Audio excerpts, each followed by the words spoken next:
Voici le sabbat, le jour de repos, sanctifié par notre Dieu. Voici le sabbat, le jour du repos, sanctifié par notre Dieu. Amen. Amen. Amen. Amen. Amen. Amen. Amen. Amen. Amen.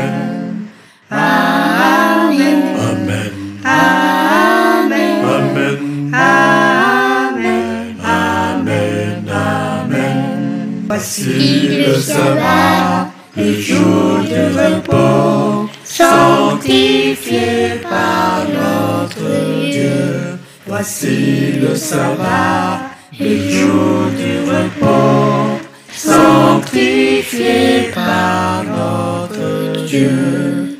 Amen. Amen. Amen. Amen. Amen. Amen. Amen. Amen. Amen. Amen. Amen. Amen. Amen. Amen. Bonsoir mes frères et sœurs, je suis très heureux, mais énormément éprouvé ces derniers temps. L'ennemi veut faire son trône chez moi et je suis en train de me battre avec beaucoup de violence pour que Jésus reprenne sa place. Ce sont des moments très difficiles. L'ennemi a pour objectif d'attaquer ceux qui prêchent, de les discréditer, et les armes qu'il utilise sont des armes que nous ne soupçonnons même pas l'existence. Lorsqu'il le fait, c'est vraiment pour souiller le nom de Jésus-Christ. Et je vous assure, j'en souffre énormément ces derniers temps. Et c'est aussi pour ça que le Dieu du ciel m'a inspiré de partager quelque chose avec vous ce soir, en espérant, par la vertu du Saint-Esprit, que cela va tomber sur de la bonne terre, pour que nous puissions examiner, voir jusqu'où notre foi peut nous amener, alors que nous voyons les événements de la fin se liguer contre nous avec l'autorisation de Dieu lui-même, pour que l'histoire de ce monde s'écrive enfin totalement avec le nom et le sang de Jésus-Christ de Nazareth. En effet, mes frères et sœurs, la Bible déclare dans Matthieu le chapitre 11 ce qui suit, à partir du verset 1. Matthieu le chapitre 11 à partir du verset 1, la Bible déclare ceci. Lorsque Jésus eut achevé de donner ses instructions à ses 12 disciples, il partit de là pour enseigner et prêcher dans les villes du pays. Le verset 2. Jean, ayant entendu parler dans sa prison des œuvres du Christ, lui fit dire par ses disciples, « Es-tu celui qui doit venir, ou devons-nous en attendre un autre ?» Jésus leur répondit, « Allez rapporter à Jean ce que vous entendez et ce que vous voyez. Les aveugles voient, les boiteux marchent, les lépreux sont purifiés, les sourds entendent, les morts ressuscitent, et la bonne nouvelle est annoncée aux pauvres. » Écoutez ce qu'il va dire à Jean, et c'est ça qui fait le thème de ce soir. Heureux celui pour qui je ne serai pas une occasion de chute. Heureux celui pour qui je ne serai pas une occasion de chute. C'est une parole très forte, et c'est Jésus lui-même qui le dit, que je serai une occasion de chute pour plusieurs personnes. En effet, dans le livre de Matthieu 26, le verset 31, Matthieu 26, le verset 31, la Bible déclare, « Alors Jésus leur dit, je serai pour vous tous, cette nuit, une occasion de chute. Car il est écrit, je frapperai le berger et les brebis du troupeau seront dispersées. » Jésus lui-même dit que, heureux celui pour qui il ne sera pas une occasion de chute. Mais en ce qui concerne les disciples, il leur dit que ce soir même, je serai pour vous une occasion de chute. Cela doit nous amener à beaucoup de réflexions, mesdames et messieurs, frères et sœurs. Comment considérons-nous Dieu? Est-ce que nous considérons que Dieu est Dieu parce qu'il nous exauce? Est-ce que nous considérons que Dieu est Dieu parce que nous avons des réponses à nos requêtes? Et si Dieu ne répondait pas? Et si Dieu se faisait tabasser par les êtres humains comme il s'est fait tabasser à la croix? Et si Dieu devenait impuissant, comment réagirais-tu? Et si Dieu ne venait pas à ton secours, comment réagirais-tu? C'est pour ça qu'il te pose la question et qu'il me pose la question ce soir. Est-ce que je suis une occasion de chute pour toi? Est-ce que je suis une occasion de chute pour toi? Le monde entier prêche le Jésus qui est venu sauver l'humanité, Jean 3,16, car Dieu a tant aimé le monde qu'il a donné son Fils, afin que quiconque croisse en lui ne périsse point, mais qu'il ait la vie éternelle. Remarquez bien, ne périsse point de la mort éternelle, mais qu'il ait la vie éternelle. Voilà l'objectif de l'Évangile. Et si Dieu n'exauçait pas dans les soucis de la vie quotidienne, qu'est-ce qui devait se passer? Et remarquez à qui Jésus dit cette parole dans Matthieu 11, le verset 6, quand il parle de Jean-Baptiste. Heureux celui pour qui je ne serai pas une occasion de chute. Revenons sur l'histoire. Qui est Jean-Baptiste? Jean-Baptiste est le cousin direct de Jésus-Christ, le contemporain de Jésus-Christ. Jean-Baptiste est l'homme que Jésus lui-même a dit que il n'y a pas d'homme de plus grand, né de femme, devant le Seigneur que Jean-Baptiste. Donc même Moïse n'était pas plus grand que lui. Mais Jésus dit que, mais cependant, le plus petit dans le royaume des cieux est plus grand que lui. Or, le plus petit dans le royaume des cieux est celui qui sert. Donc Jésus est en train de dire que Jean-Baptiste est un homme grand devant l'Éternel, il n'y en a pas un autre en tant qu'homme né de femme. Mais cependant, il y a quelqu'un qui est né d'une femme, qui est plus grand que lui parce qu'il est le serviteur de tous, c'est-à-dire Jésus-Christ lui-même. Jésus-Christ est donc le cousin de Jean. Jean est la personne qui a vu le Saint-Esprit descendre parce qu'il le dit lui-même. J'ai vu le Saint-Esprit, celui qui m'a envoyé baptisé m'a dit que celui sur qui tu verras le Saint-Esprit descendre, ce sera lui l'agneau de Dieu. Donc avec les yeux humains et ceux de l'Esprit, Jean a vu la gloire de Dieu descendre. Jean n'a pas seulement vu la gloire de Dieu descendre, Jean a aussi entendu la voix qui disait du ciel, « Celui-ci est mon fils bien-aimé, en qui j'ai mis toute ma confiance et mon affection. » Jean est un homme redoutable pour l'ennemi. Lorsque quelqu'un d'entre nous tombe malade, nous nous empressons d'appeler parce que nous ne sommes pas dans une région où on rend visite aux gens comme on veut. En Haïti, à Martinique, en Guadeloupe, en Afrique, on fait ça, mais ici, il faut beaucoup de procédures, même pour rendre visite à ton frère. Je me souviens d'une sœur qui avait perdu son mari ici, mais pour simplement la voir au téléphone, pour avoir la permission d'aller chez elle, d'aller la consoler, c'était un parcours du combattant. On a même choisi quelques amis proches pour l'enterrement. Tout le monde n'était pas permis d'entrer. Ce sont les réalités européennes. Mais Jésus, alors que Lazare est mort, il va dans la maison de Lazare. Mais pour Jean-Baptiste, il ne met même pas les pieds. Il ne lui envoie même pas de nouvelles. Il ne parle presque pas de lui d'une certaine façon.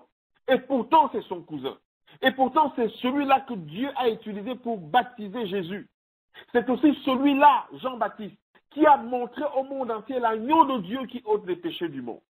Comment est-il possible que Jésus n'ait même pas rendu une petite visite à Jean-Baptiste? Jésus est-il une occasion de chute pour toi?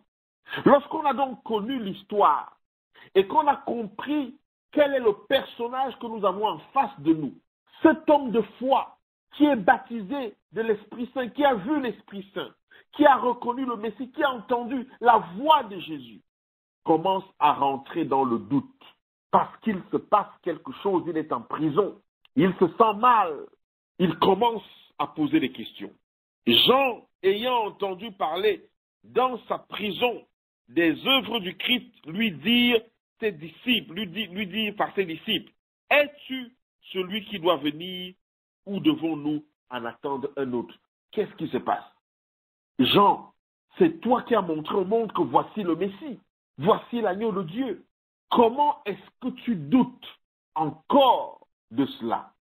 Vous savez que, mes frères et sœurs, les événements qui sont en train de se dérouler devant nos yeux vont nous mettre dans une pression surnaturelle. Nous allons ressentir la main de l'ennemi, pas parce que Dieu est impuissant, non, mais parce qu'il faut traverser la vallée de l'ombre de la mort et boire la coupe que Jésus a bu, puisque la parole de Dieu nous dit que lorsque les disciples lui demandent d'être à gauche ou à droite de lui, il leur dit que C'est à Dieu le Père qui a le pouvoir de dire qui sera à ma gauche, qui sera à ma droite, mais vous boirez quand même la même coupe que j'ai bu.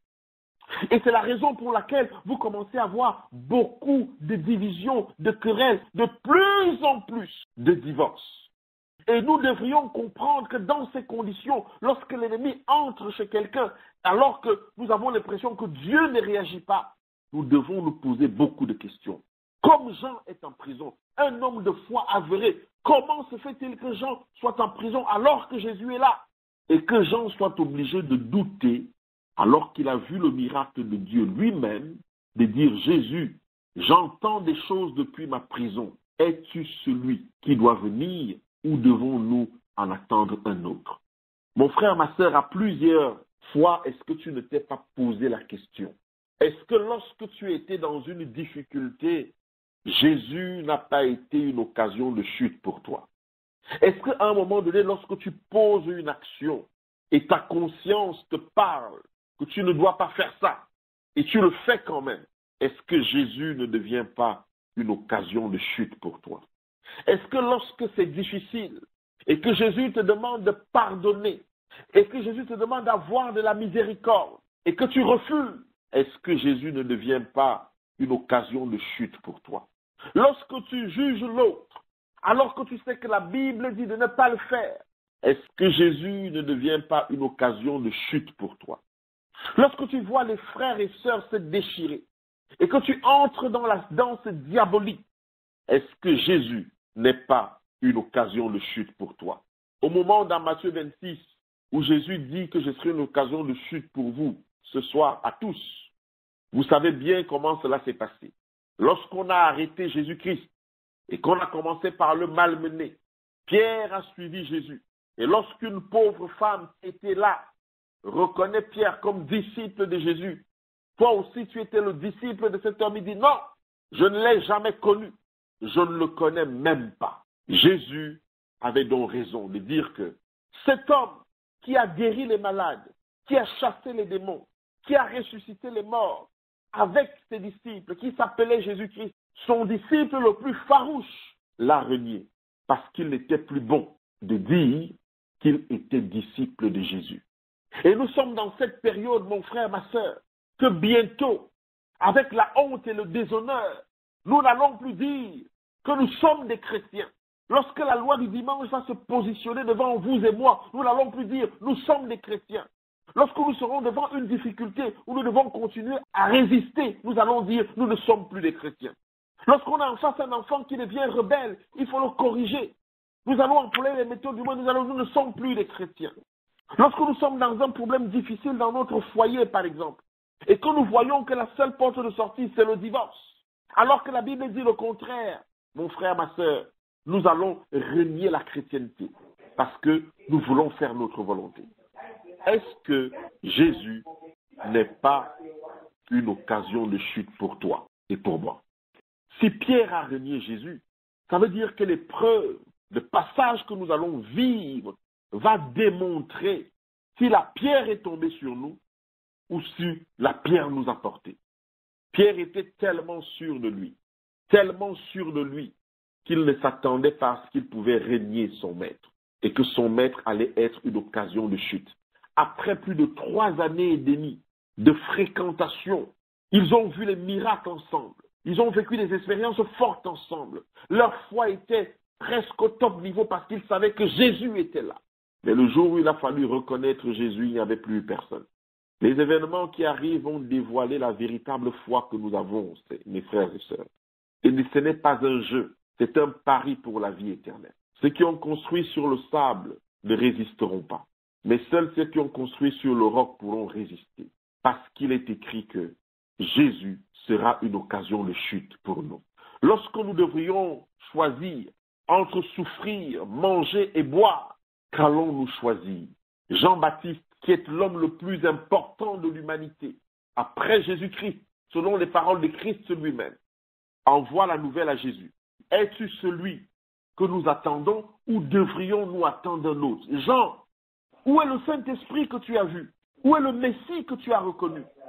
Comment peux-tu poser des questions pareilles si Jésus ne vient pas vous rendre visite dans votre maladie pour vous guérir? allez-vous continuer à croire en lui? Si Jésus ne vient pas laver votre réputation, allez-vous continuer à croire en lui? Si Jésus ne vient pas résoudre le problème de votre foyer et que vous êtes jeté à la vindicte populaire, allez-vous continuer à croire en lui? Si Jésus ne restaure pas vos enfants, allez-vous continuer à croire en lui? Si vous perdez votre boulot alors que Jésus est là, allez-vous continuer à croire en lui? Jean est en prison. Il ne voit pas Jésus. Il entend seulement des nouvelles. Et regardez comment Jésus va répondre à Jean. Nous serions dans notre siècle, nous aurions dit que cet homme n'est pas Dieu. Comment peut-il laisser son cousin direct en prison? Comment peut-il laisser l'homme qu'il a dit qu'il n'y a pas de plus grand né de femme que Jean-Baptiste? Le minimum, c'est d'aller le voir, d'aller le consoler en prison, ou de faire une prophétie, ou d'envoyer les anges le libérer. Mais Jésus va lui dire ceci. Jean, les aveugles voient, les boiteux marchent, les lépreux sont purifiés, les sourds entendent, les morts ressuscitent, et la bonne nouvelle est annoncée aux pauvres. Jean, fais attention, car heureux celui pour qui je ne serai pas une occasion de chute. Mes frères, mes sœurs, si vous savez l'œuvre que l'ennemi est en train de faire contre nous, avec ses 6000 ans d'expérience, avec l'horloge qui tourne, puisqu'il est comme un lion rugissant, si vous saviez combien il est en train de décimer des milliards de personnes, combien il est en train de détruire les fondements de la foi de l'Église, combien il est en train d'envoyer de nouveaux messagers pour contrecarrer la profondeur de l'Évangile et la justice de celui-ci. Comment des hommes qui professent le Seigneur Jésus ne lui ressemblent pratiquement plus. Comment les églises sont déjà devenues des associations juste pour se faire du bien. Comment est-ce que les couples sont en ballottage, défavorables, au bord du précipice. Comment l'ennemi est en train de semer sur les petits-enfants en espérant que si Jésus n'est pas revenu vite, qu'il puisse récolter des fruits. Regardez l'état de l'Europe, mes frères et sœurs. Regardez l'état du monde. L'angoisse monte de plus en plus. J'ai failli ne pas rentrer chez moi l'autre jour parce que j'étais à plus de 40 km de chez moi, je n'avais plus de carburant. Comment faire? On a dû attendre plus d'1 heure et demie dans une file interminable parce que c'est la seule station où il restait du gasoil. Pour ne dire que ça. Imaginez que les transports ne fonctionnent plus. Qu'allons-nous manger en Europe, en France? Ce sera l'hécatombe, la guerre civile tout de suite. Parce que si les transports ne ravitaillent pas les magasins, c'est terminé. Pour trouver une pomme à Paris, ça va être compliqué. Mais ces événements sont vrais. Lorsqu'il faudra choisir entre notre salaire et la marque de la bête, qu'allons-nous choisir? Est-ce que Jésus ne sera pas pour nous une occasion de chute?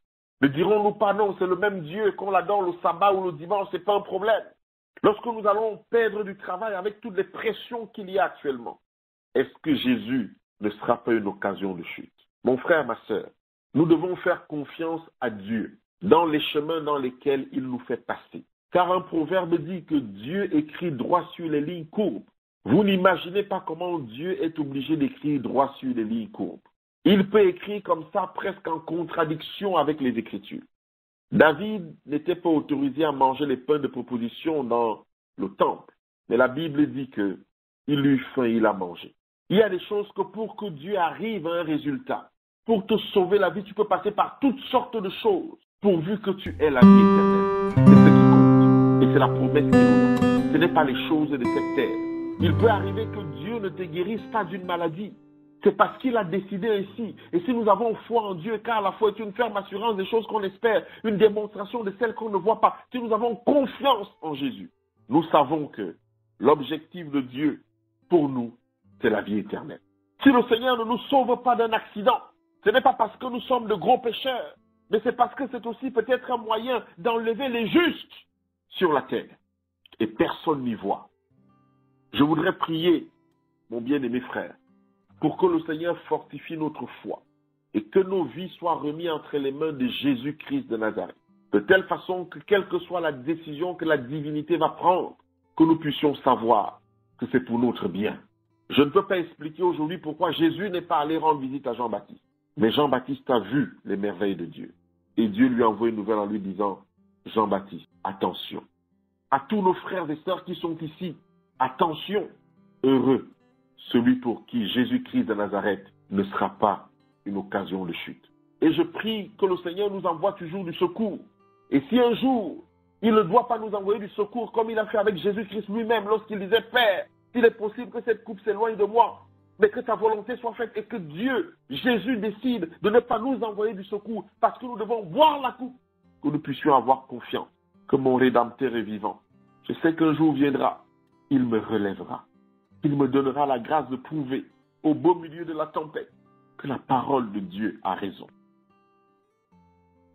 Père éternel, je voudrais te prier pour toutes les difficultés que tes enfants traversent, pour toutes les fois où nous versons des larmes dans le secret, où nous avons l'impression que nous n'avons pas de secours, où nous avons l'impression que tu as fermé le ciel et que nos prières n'arrivent plus, où nous avons l'impression que les anges de l'ennemi nous ont environnés, comme notre bien-aimé Sauveur, alors qu'il est en train d'être crucifié à foi, que tu n'es pas un Dieu injuste, que tu n'es pas un Dieu qui laisse l'innocent dans l'injustice, que tu n'es pas un Dieu qui laisse ceux qui t'appartiennent dans le propre, dans le déshonneur, dans la désinformation, dans la maltraitance, Père.